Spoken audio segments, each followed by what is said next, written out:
Okay, y'all, I actually had some time today to do another video, and so I have got my beautiful Roman tomatoes. These are determinate, which means they will only grow but so tall and put off but so much fruit and then be done with. So I've decided to put those in this last bed, the third, I call it the third bed, and because my last frost date is tomorrow, and I've looked ahead at the 10-day forecast, and I think I'm going to be good to go. We're going to go ahead and start planting, and I'm so excited. So I'm going to do my tomatoes tonight, and I'm going to put Roman tomatoes in here. So I got a piece of some PVC piping that was left off of the old coop just to kind of give me a straight line, and I'm going to go ahead and put these in. And then I'm gonna run some of the chicken wire and use it as my trellis, because they, like I said, these don't get but so tall, so I don't need the cattle panels for these. And so I forgot one more thing that I need. I'll be right back. So I got my eggs, and y'all are probably wondering why. What in the world, why does she got eggs in the garden? Well, I'm gonna tell you here in a little bit. I'm gonna set these down out the way. My hubby, he just pulled up. He just got home from work. When your tomatoes are determinate, you want to space them out a little bit more than you would your regular tomatoes that are indeterminate, and those are the ones that get real tall and put off fruit continuously. But the ones that are determinate, you want to space them out a little bit more.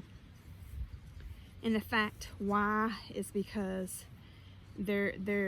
you don't prune those, so you want to have the room for them to get some air circulation. Here goes the first, well, I wouldn't say the first plant of the season because I have planted some, but as far as the last frost date, a plant going in. So we're going to take, I'll grab a different one, because that was one I marked Paul Robeson or Aroma, because I forgot to label it, and I know it's one or the other, so I want to probably stick that one at the end. But this is Aroma tomato, and basically you just kind of squeeze your cup out and look at all that glorious root system going on. I'm going to lay it to the side for a minute. I'm going to just let this loose fall in there. I'm going to lay it to the side for a minute. This is where the egg comes in. I'm just going to crack my egg a little bit and throw it in here. And then I'm going to take these and I'm going to bury it all the way up to these leaves, because the stem system, and I'll show you this in a minute. Let me get this one in the ground and I'll show you what I'm talking about. So the stem system, grab that one, that's that other one. I don't know if you can see, but it has these tiny little fuzzy little hairs, and roots will grow off of that. So I just plant them up to the top because it gives them more stability, and just makes it more of a hardier plant when you put them in the ground. So y'all can see what I'm doing. So that's about 12 probably. And so I'm probably going to go maybe right about there. We're going to plant this one right here. I'm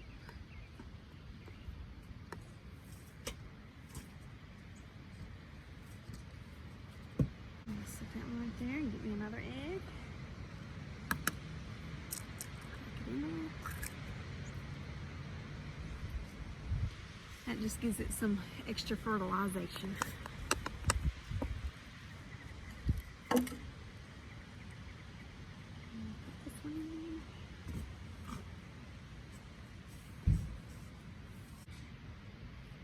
I'm gonna go ahead and get the rest of these in here, and then I'll show you what I'm gonna do with the chicken wire. All right, I hope y'all can hear me. I'm gonna try to talk loud. I got one on a ride lawnmower and one in my garden right here doing the push mow.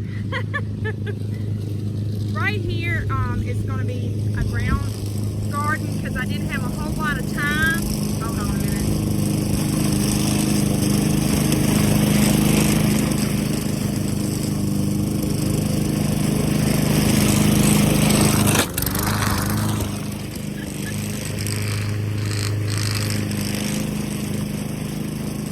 Anyway, I didn't have a whole lot of time to do any more raised beds, and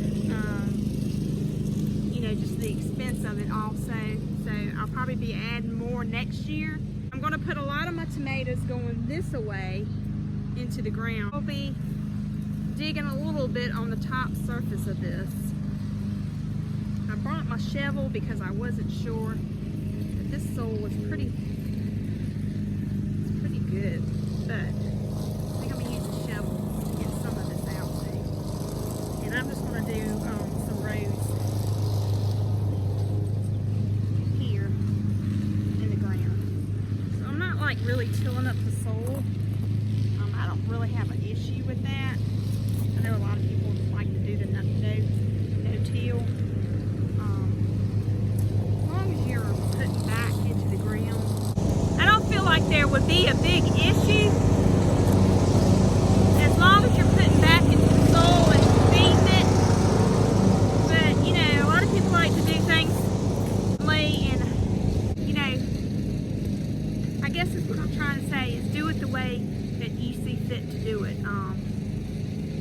I'm basically just kind of digging in the ground right here, so I am kind of going with the no-till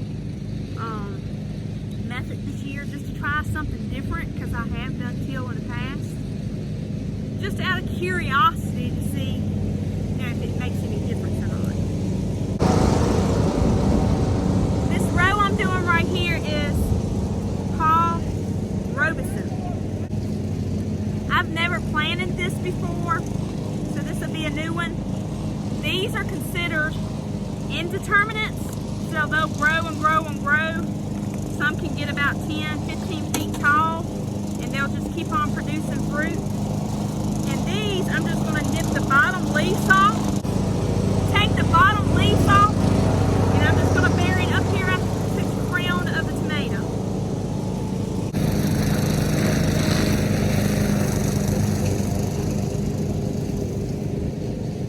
So I'm going to go ahead and plant these, and I'll be getting back with y'all because it's hard to hear with them mowing. I'd also like to add too, with the indeterminates, you're going to be pruning those, so it's only going to be 2 vines on each tomato plant. So these you don't have to space as far apart because they'll get more airflow because you are pruning them. Alright, so next up I'm going to be planting some classic beef steak. They're very popular around here in this area that I'm in, and I'm going to plant them alongside behind the Paul Robeson. I'm not worried about really saving seeds this year, so if they cross-pollinate, it's not that big of a deal to me. 5 hours are burning away. I'm on the race to put this stuff in before the sun goes down. My mom gave me a Dr. Wychie and a white tomato that I've never done before. She gave me one of each. So on the end of the Paul Robeson and the classic beef steaks, I'll get it out here in a minute. I'm going to put these 2 on the end so I know, and I'm putting markers beside each one so I can kind of keep up with what I put down, and I'll probably take pictures to document. And this video will help me remember too. I really don't know how much more sunlight I'll have, but the second row that I'm doing is going to be more like ground cherry tomatoes.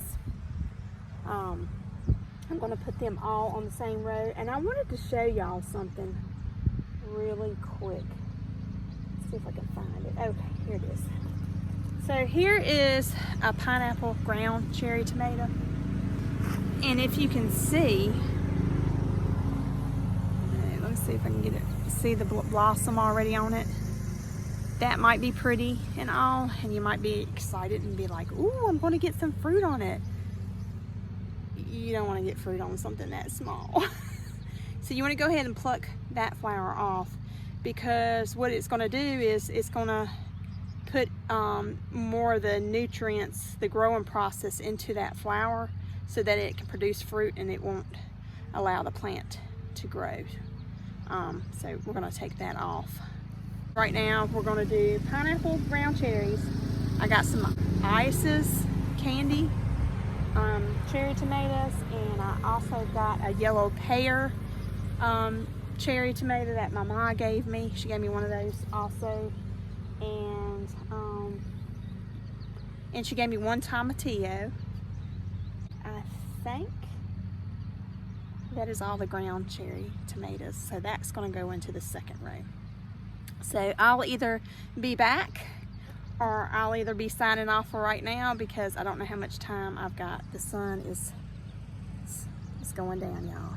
While I am planting these cherry tomatoes, I'm not really taking off a lot of leaves. I might be taking like one or two off the very bottom. I haven't decided on whether I want to prune these or not.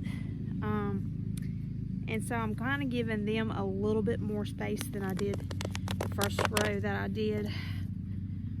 And then that way that gives me the option whether I want to prune these or not, because they'll put off a lot of tomatoes. We'll just see how it goes.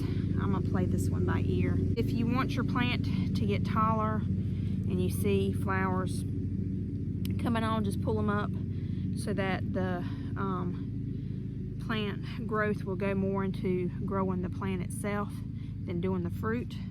And then when you get it to the height that you're kind of satisfied with, then just go ahead and just let it go and let it, you know, start flowering, and it'll start, you know, it'll still grow. The plant itself will still grow, but probably just not as fast because it will be, you know, putting off its fruit and everything. So I'm gonna probably let mine get a few more feet, probably tall, and just keep on taking the flowers off of mine until I go ahead and just, you know, let it go and do what it's gonna do. Just wanted to add that tip in while I'm getting these in the ground. I've got two more pineapple to plant, and then I'll do my Isis, and then I'm gonna do my tomatillo at the end since I've only got one of those, and I'll do my yellow pear. I'll do the yellow pear with the cherry, you know, ground cherry tomatoes. Because that's kind of like a cherry tomato. It's a little bit bigger. And then I'll put the tomatillo at the end because that's more like a tomato. I would have liked to have put that on the end of the row of the big tomatoes, but I didn't have enough room, so I had to dig that other one up because while I was talking to y'all, I forgot to put an egg in it.